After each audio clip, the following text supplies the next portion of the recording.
అందరికీ నమస్కారం. ఈరోజు మీకు మన భారతదేశంలో ఉన్న ప్రాచీన ఆలయాల్లో మరొకటైనటువంటి చెంగనూరు భగవతి అమ్మవారి ఆలయం గురించి చెప్పబోతున్నాను. ఇప్పుడు మనం చూస్తున్నటువంటి ఈ ప్రాంతం నుంచే చెంగనూరు భగవతి అమ్మవారి ఆలయానికి వెళ్ళాలి. మన పురాణాల్లో ప్రకారము పార్వతీ పరమేశ్వరుల కళ్యాణం ఉత్తర భారతదేశంలోని హిమాలయాల్లో జరుగుతున్నప్పుడు దేవతలు మొత్తము అక్కడికి చేరుకున్నారు.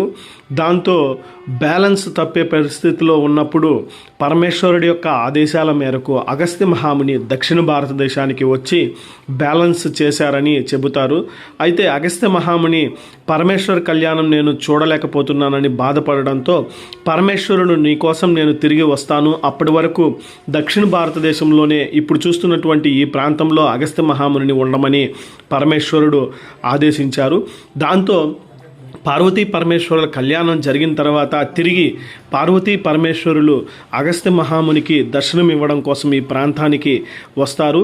ఈ నేపథ్యంలోనే ఇక్కడికి అగస్త్య మహామునికి దర్శనం ఇవ్వడానికి వచ్చిన సందర్భంలో అమ్మవారు ఇక్కడ ఋతుస్రావం నెలసరి అవడంతో ఇక్కడే దాదాపు 5 రోజుల పాటు అమ్మవారు ఉండడంతో పాటు తిరిగి 28 రోజులు పార్వతీ పరమేశ్వరులు ఈ ప్రదేశంలోనే గడిపినారని చెప్పి మనకు చెబుతారు.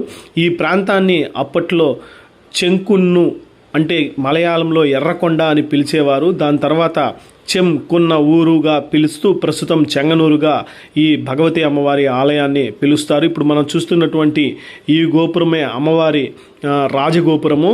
ఈస్ట్ సైడ్ ఉంటుంది. ఈ గోపురం నుంచి ఆలయంలోకి వెళ్ళాల్సి ఉంటుంది. చాలా విశాలమైనటువంటి ఆలయము ఇక్కడ ఉంటుంది. దాదాపు 6 ఎకరాలలో ఈ ఆలయం విస్తరించి ఉంది.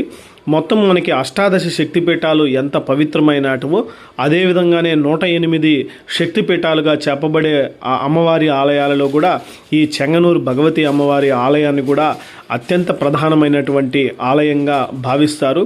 అమ్మవారికి ఇక్కడ ఇప్పటికీ కూడా నెలసరి అవుతుంటుంది. సంవత్సరంలో ఏదో కొన్ని రోజులు ఆ రోజులు ఆలయాన్ని పూర్తిగా మూసివేస్తారు. మూసివేసి ఇక్కడ అమ్మవారిని తీసుకొని వచ్చి ప్రత్యేకమైనటువంటి గది ఉంది. ఆ గదిలో అమ్మవారిని ఉంచుతారు. దాని తర్వాత త్రిప్పతు ఉత్సవం పేరుతో అమ్మవారికి ఈ 5 రోజుల పాటు ప్రత్యేకమైనటువంటి ఉత్సవం చేసి ఇక్కడికి దగ్గరలో ఉన్నటువంటి నదికి అమ్మవారిని తీసుకుని వెళ్ళి ఇక్కడ పవిత్రమైనటువంటి స్నానాలు చేస్తారు. ఇక్కడ స్నానికులంతా కూడా ఈ ఉత్సవాన్ని పెద్ద ఎత్తున నిర్వహించుకుంటూ ఉంటారనమాట. ఇక ఈ ఆలయంలో ఇక్కడ మనం చూస్తున్నటువంటి ఈ గింజలను దిష్టి తీసుకుని వేసేటటువంటి ఆచారం కూడా ఉంది.